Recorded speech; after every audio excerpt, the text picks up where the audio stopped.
Hello दोस्तों, नमस्कार। Welcome to the my YouTube channel Koli the largest community of India. लगभग 2 साल के बाद मैं अपना नया वीडियो अपनी कम्युनिटी के लिए लेकर आया हूं।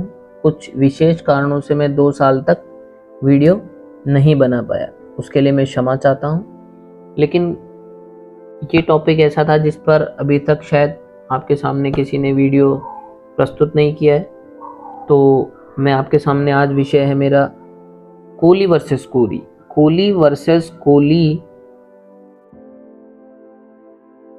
इस विषय पर मुझे वीडियो बनाना थोड़ा सही लगा, क्योंकि बहुत कन्फ्यूजन है। हमारे बहुत संगठन बने हुए हैं जिसमें भी ये क्लियर नहीं हो पा रहा है कि ये 2 जातियां या एक जाति है। तो ये मैं वीडियो बनाया है, इसमें आप स्पष्ट करें, इस वीडियो को देखें और मुझे बताएं। इसमें कुछ कमी हो कमेंट करें, मैं इसका जवाब दूंगा। और अपने कोहली और कोहली अलग अलग 2 जातियां, ये कमेंट मेरे पास बहुत आते हैं, इसलिए मुझे लगा कि इस विषय पर एक वीडियो बनाना चाहिए जिससे हम दोनों जातियों की भिन्नता दिखा सकें। अभी तक ऐसा कोई सोर्स नहीं मिला है कि हम इन दोनों को अलग अलग या एक जाति होना सिद्ध कर पाएं। यहाँ इस वीडियो में केवल हमने इन दोनों जातियों की परिभाषा, ये किस धर्म को मानते हैं और इनके कुछ मूल पुरुष जिनसे ये जाति जानी जाती है। मैं अपने दर्शकों को ये जानना चाहूँगा उनसे कि आप बताएं, जाति एक ही है या अलग अलग है। यदि किसी के पास कोई सोर्स हो या प्रमाणित किताब हो जिससे हम ये सिद्ध कर पाएँ, कमेंट में फ़ोटो या PDF ज़रूर भेजें, जिससे मैं अपने अगले वीडियो में इसे जरूर दिखाऊंगा। कोहली और कोहली 2 जातियां दिखती हैं नाम से, लेकिन अगर इन्हें देखा जाए तो कोहली के मूल स्वरूप जो क्षत्रिय का है या फिर मूल निवासी का है।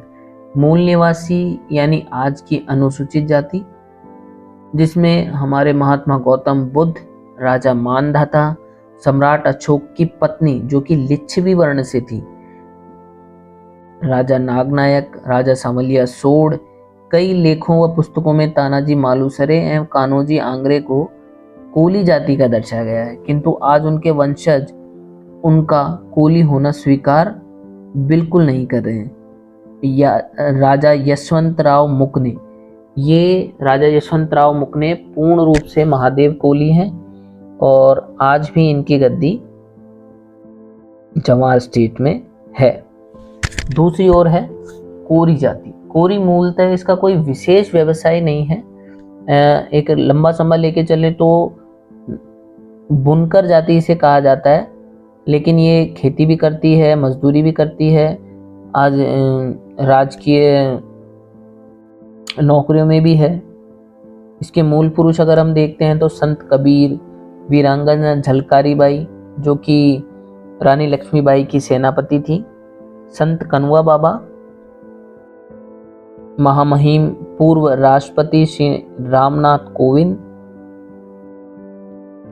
राम मंदिर की नींव की पहली ईंट रखने वाले व्यक्ति श्री रामेश्वर चौपाल जी। ये जाति मुख्यतः उत्तर प्रदेश, मध्य प्रदेश और बिहार में निवास करती है। तो आइए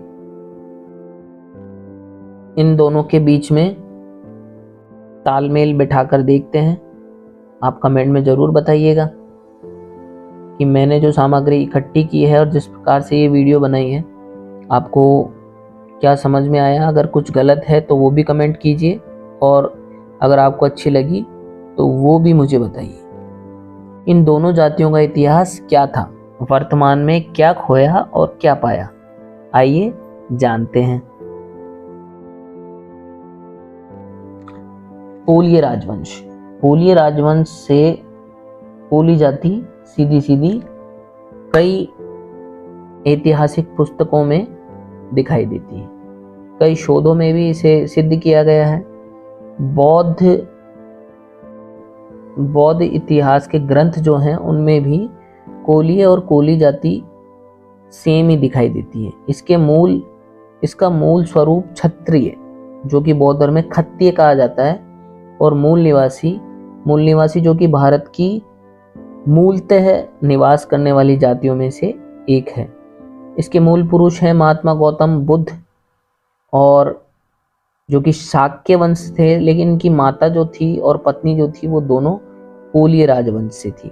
राजा मानदाता महाराष्ट्र और गुजरात की कुछ कोली जाति है, वो अपने आप को राजा मानदाता का वंशज बताती है। सम्राट अशोक की पत्नी, सम्राट अशोक की जो पत्नी थी वो लिच्छवी वर्ण से थी। राजा नागनायक, राजा सांवलिया सोड, कई लेखों व पुस्तकों में तानाजी मालुसरे और कान्होजी आंग्रे को कोली जाति का दर्शाया गया है, किंतु आज उनके वंशज उनका कोली होना स्वीकार नहीं कर रहे हैं। राजा यशवंतराव मुकरे, इनके बारे में मैं वीडियो पहले भी बना चुका हूँ, जिसके लिंक मैं डिस्क्रिप्शन में डाल दूंगा, आप वहां जाकर देख सकते हैं। और कुछ वीडियो मैं आपके सामने आगे लेकर आऊंगा, जैसे सम्राट अशोक की पत्नी जो कि लिच्छवी वर्ण से थी।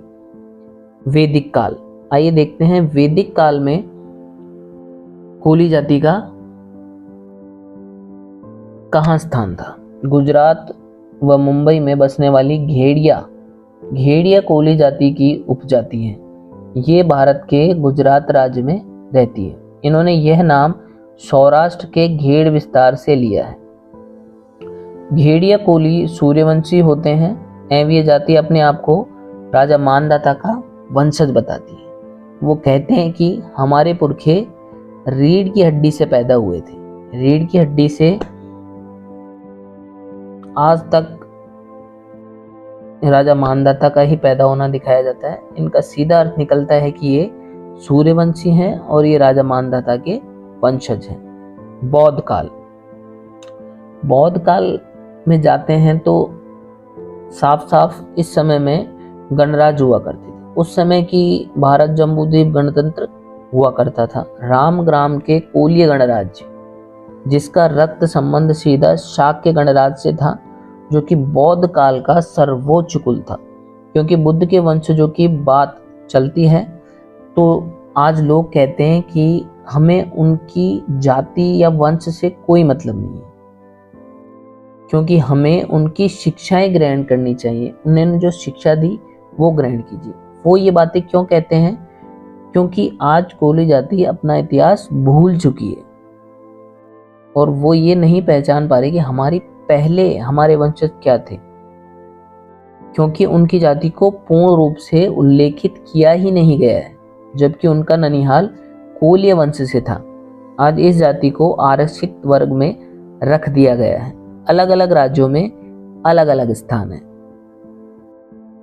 इस जो नक्शे में आप देख सकते हैं, शाक्य गणराज्य के पास कोलीय गणराज्य, कोलीय गणराज्य के नीचे दिखाया गया है मौर्य गणराज्य। अब आते हैं मुगल काल में। मुगल काल में कोली चौथरा नाम का स्मारक, ये स्मारक सैकड़ों कोली परिवारों का रक्त बहाकर बनाया गया था। महाराष्ट्र के शिवनेरी किले में मावड़ शाद्री के वीर एवं उनके नायक खेमी सरनायक की वीरता व मुगलों की क्रूरता में 1636 का प्रतीक है।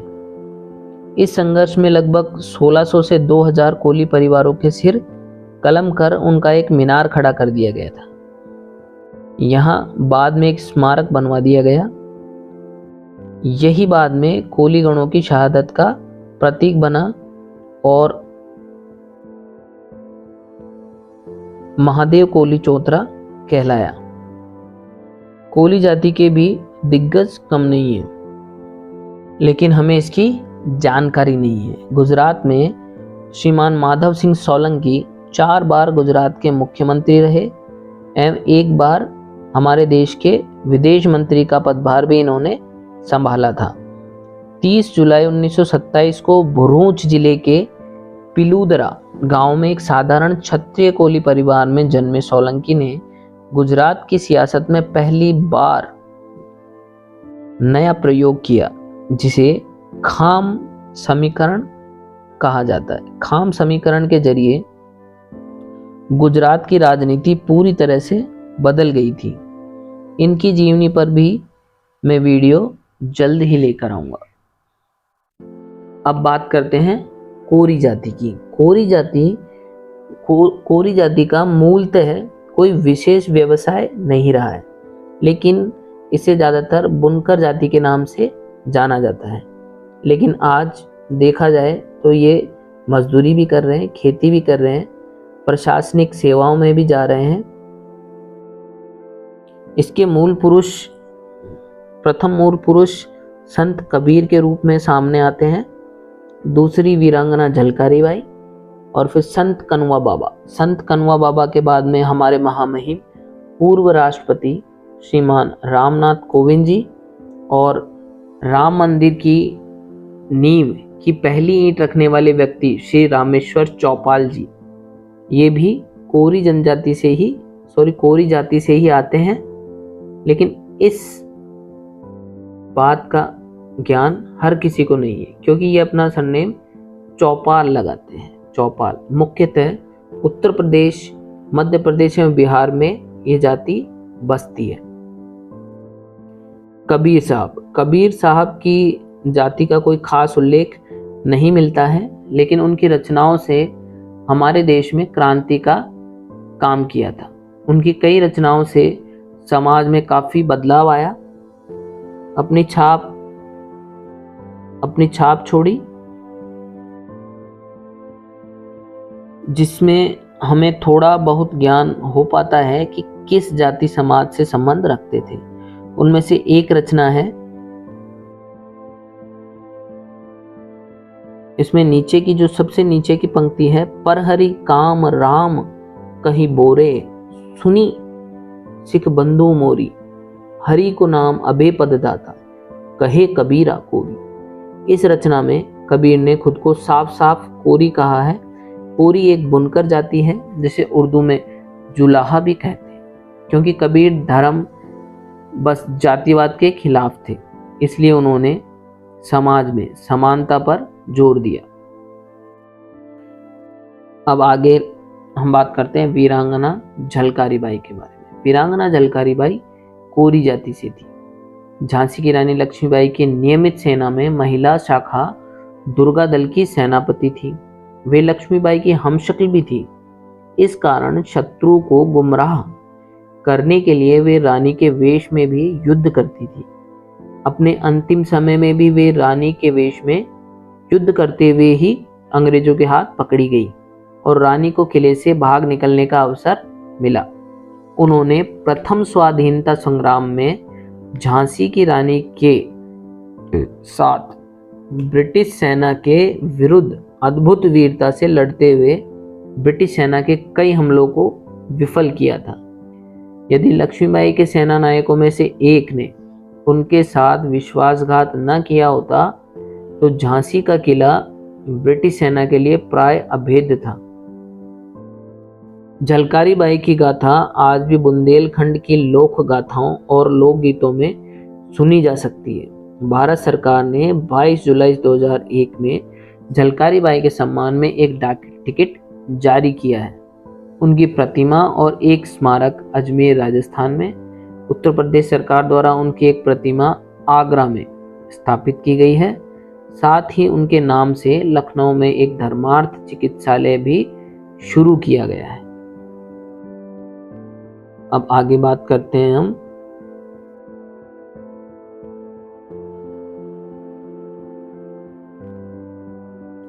संत कनवा बाबा की। संत कनवा बाबा कोरी समाज के गौरव, ब्रज के महान संत योगीराज संत कनवा बाबा उत्तर प्रदेश भारत के एक संत हैं।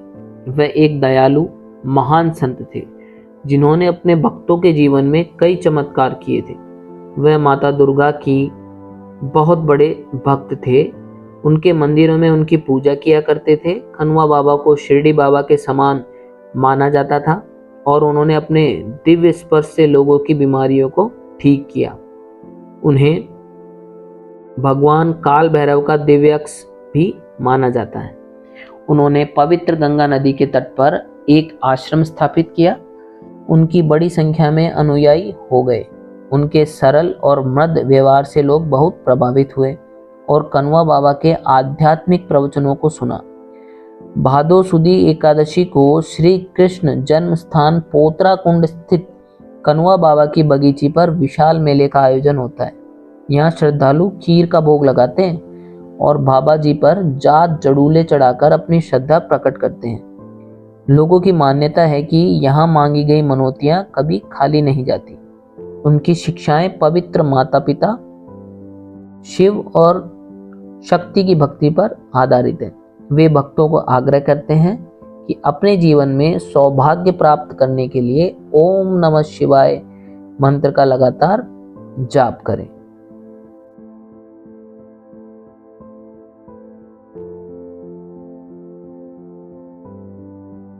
वर्तमान यानी 21वीं सदी में कोरी जाति पीछे नहीं है। हाँ, समाज की उन्नति की दौड़ में पिछड़ जरूर गई है, फिर भी यह समय समय पर अपनी उपस्थिति होने की बोध करवा ही देती है। सन 2022 तक महामहिम राष्ट्रपति श्रीमान रामनाथ कोविंद कोरी समाज से आते हैं। पूरे देश में राम मंदिर की लड़ाई चल रही है। तो राम मंदिर की लड़ाई चल रही है, सब जानते हैं राम मंदिर कौन बनवा रहा है। नाम है हमारे माननीय श्री प्रधानमंत्री नरेंद्र मोदी जी। लेकिन इसकी जो पहली ईंट रखी है वो रखी है एक कोरी भाई ने। तो राम मंदिर की पहली ईंट रखने वाले कामेश्वर चौपाल जी हैं, जो कि कोरी जाति से आते हैं। श्री कामेश्वर चौपाल बिहार के सुपौल जिले के रहने वाले हैं, जो मिथिला इलाके में पड़ता है। इनका नाम तब पहली बार सुर्खियों में आया था जब नवंबर 1989 को अयोध्या में राम मंदिर शिलान्यास का कार्यक्रम रखा गया था।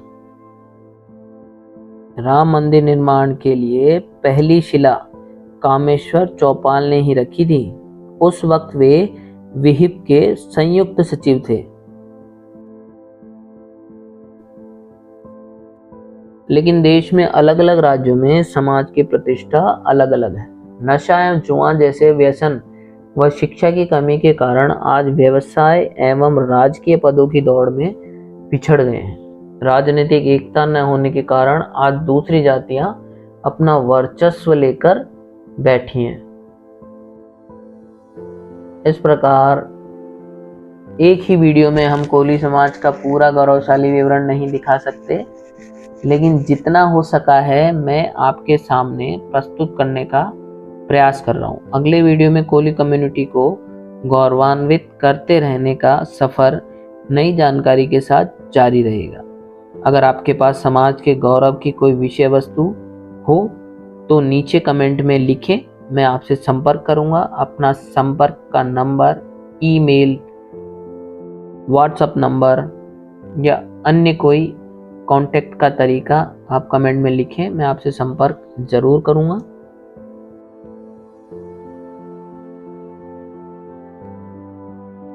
तो दोस्तों 2 वर्ष से मैं कम्युनिटी के लिए कोई नया वीडियो नहीं डाल सका, उसके लिए मैं क्षमा चाहता हूँ। लेकिन ये टॉपिक मुझे कुछ अलग लगा, इसलिए मुझे लगा कि इस टॉपिक पे मुझे वीडियो बनाना चाहिए।